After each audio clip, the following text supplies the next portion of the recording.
issues with the top tier. And also Coach Mangini's here. What's up, Coach? My takeaway from this is, because if you remember last year, coming off an MVP, Lamar was tier 2. Remember that? Oh, and wow. so this was Lamar's. And that was those numbers weren't terrific. His passing, and so these coaches and executives, what they value mirrors a lot of what coach values, which is that last line you read, which is pure passing situations, which is why you could justify having Joe Burrow. Again, he's on the same tier as Josh and Lamar, but Josh and Lamar were not unanimous. Joe was, and it's because other than Mahomes, and this is, I think, the point Coach was making a few weeks ago that I disagreed with him on, but it's echoed here, 3rd and 9, who do you want? These GMs are saying, I'd like that guy. Now, I don't think I'd rather have Josh Allen than any quarterback but Patrick Mahomes, because in 3rd and 9, he can throw it, but he also can run it for those 9 yards. Like him running for a first down on 3rd and long, not only is it not crazy, it's pretty typical. Yeah. And so I just think Josh has more ways to hurt you and is not as flawed passer as he was early in his career to where it dips down. But that's, to me, the way I read this. But when you look at the definition, it's what I talk about all the time, where the whole stadium knows you have to pass. Who is that guy that can go in there and be the most effective in that moment? And obviously, Patrick gets the nod over Burrow because he's done it in the biggest moments and he's done it so consistently. But then Burrow's the next guy. We're from a pure passing perspective, which is the most important trait of the quarterback. Joe is the best next pure passer, and I would agree with the 2 levels after that, where I think Josh is a little bit better than Lamar is from a pure passing standpoint. Look, obviously those 4 are tier 1. I don't know how 2 MVPs for Lamar, 1 for Josh, none for Burrow. Like, at some point, what you do has to matter. And they're all tier 1. They all should have been unanimous. I mean, who's running a team that said Josh and Lamar aren't tier 1? But when we talked about it, I said those other 3, take Patrick out of the mix. If you put those other 3 guys in a draft, you'd probably have a third of the league that drafts Joe, a third of the league that drafts Josh, and a third of the league that would draft Lamar, I depending thought on you what were you like. insane, but to be clear, I think it's wrong, but it looks like you have unanimity in your wrongness on it, or a lot of people agree only with you. 50 of them. Well, I also think, though, when you look at the passing, and again, I love Burrow. I think all 4 of them should be unanimous. But Burrow does have arguably the best receiving duo in the league. And the worst O-line in the NFL. Like an absolute trash garbage O-line and the worst defense. Listen, I agree with the sentiment of what Brew is saying, that all 4 of these quarterbacks should be unanimous. Tier 1, I agree. I think it should be 50, 50, 50, 50. But obviously the focus is on Joe Burrow. And they're trying to be like, well, what you do matters. People still just undervalue what Joe Burrow even just did last year.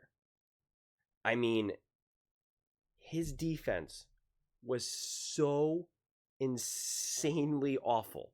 Exceptionally awful. His O-line was exceptionally awful. A 50% pass block win rate. So 50% of the time, the O-line could not offer Joe Burrow any sense of protection. And yes, he had Jamar Chase and T. Higgins, where T. Higgins missed a third of the season. A third of the season.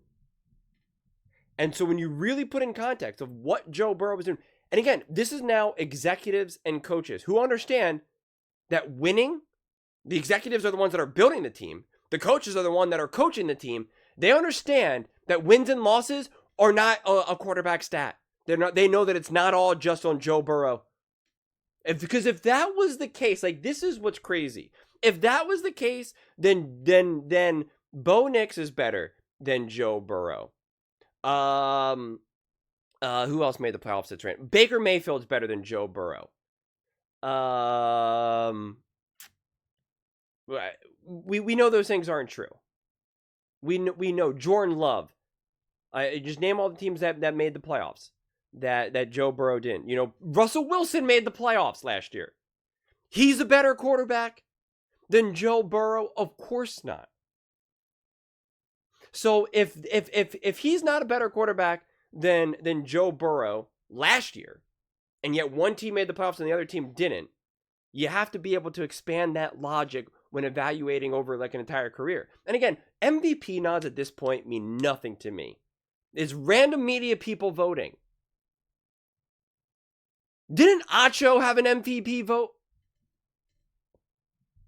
Pretty sure he did. And Michael Wilbon has talked about like his voting power, especially like in the NBA. And he's talked about how like there's times that like he's like I can't watch every single game, and because he didn't like the fact that he now held the power in terms of, because in the NBA it's like if you get like first team, second team, like it can dictate the contract. I don't know if they finally changed that or if that's still the case, but essentially like, you know, the media pretty much like where they vote you like can affect how much money you make. And he's like, I don't like that. And he's like, I was conflicted in between like, and during this year it was like Klay Thompson and again I forget some other play, and he's just like you know, and it's just like it's crazy. So you know, voting means little to me, but like in terms of this, like this is obviously voting as well, execs and coaches, and you know 50 execs and coaches, like it's a very specific number.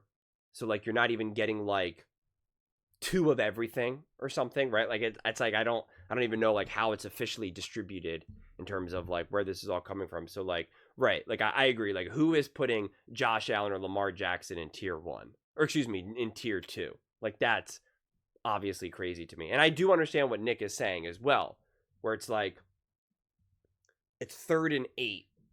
Who would you rather have? Like a Joe Burrow or a Josh Allen, or Lamar Jackson. And I get that. It's a tough one. I think it all depends on how much of a mess your team has been. Like that's why those questions are always tough to answer. If your O-line has been a disaster and you have no run game and it feels like you're about to get after the quarterback, you're going to take Josh Allen and Lamar Jackson over Patrick Mahomes and Joe Burrow in that situation. If you have a semblance of protection, you're going to want Joe Burrow in there without a doubt. If you can actually be protected for just a half a second longer, you want that. We saw Patrick Mahomes where he didn't have an O-line, 3rd and long, whatever, and it didn't work out for him. So it's like, you know, each situation matters. Each situation matters tremendously. But yeah, I mean, it's funny for people to try to downplay Joe Burrow. And recently I've had to make a lot of Joe Burrow videos. And so I've been, you know, looking at what he's done, you know, deeper and deeper. And it's just like, the more you look at it, the more insane it really was what he was able to do. The numbers that he was able to put up and the quality of those numbers in terms of like how he actually achieved them was just outrageous. I mean, like his O-line was so awful. He had such an inconsistent and lack of run support. And yeah, he had Jamar Chase for the whole year. He did not have T. Higgins for the whole year. So it's just like, it's just outrageous. It's outrageous. And the coaches and the execs agree. And it makes sense. But I do disagree with, you know, Allen and Lamar being moved back in terms of the votes. They're obviously all still tier 1 and still obviously the vast majority. But like, it would be fascinating to know like who said that Josh Allen and Lamar Jackson are tier 2. Like I'd love to know. And make no mistake about it, man, coaches and execs are petty too. Right? Like they are bitter, they're angry, they're petty. I mean, we have no idea. I don't think Andy Reid does this. You guys know I think Andy Reid's the GOAT. Andy Reid could be actually secretly the biggest, pettiest guy ever. And he's like, Lamar Jackson, Josh Allen, those quarterbacks are garbage, right? And like, again, I don't think he's doing that, but like, we don't know. Like these polls are done privately, so it's just like, who knows? I mean, we got no idea. For all we know, Harbaugh secretly put Lamar in tier 2 because he's like, I gotta motivate this kid. I want this kid to be even better. And he's like, yeah, we gotta motivate. I believe in an old school motivation tactic, so I want everyone to doubt him. Lamar plays better. I mean, like we just don't know, honestly. Again, I'm not saying that those scenarios are realistic or what I believe actually happened, but it's just like you're talking about private polling. Like it's just kind of crazy. Yeah, it is. It's fascinating. It really is to constantly see the perception of players. I would love to see coaches, strict coaches. I would love to see the head coaches, and then the opposite side of the ball, both offensive and defensive coaches. I'd like 2 from each team to then vote on this. Some execs, like, right, when you get enough execs, it's like, I don't know, some of these execs, like, do I care about the executives of the New York Giants, like how they feel about a quarterback? Like, not particularly.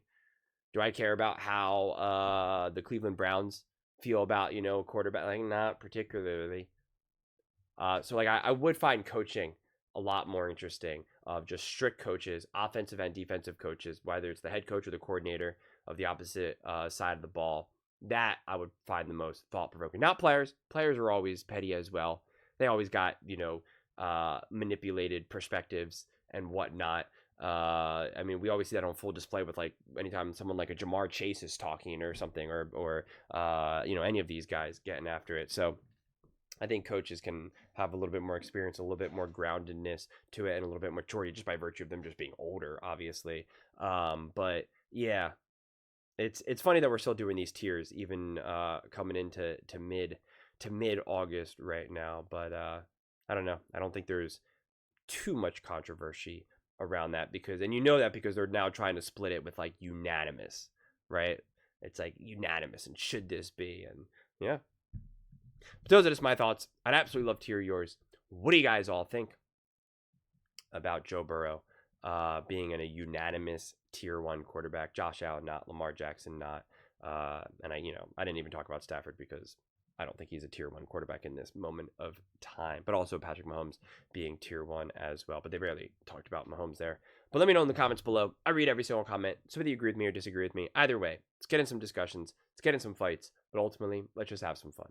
And please do consider subscribing. We are building an amazing community here, and I absolutely love to see you part of it. I want to build something that we all generally feel connected to, something that we're really excited to be part of. I think we're on our way to doing it. And please don't forget to give this video a thumbs up, as it really does help the visibility and the algorithm. Thank you so much. See you next time.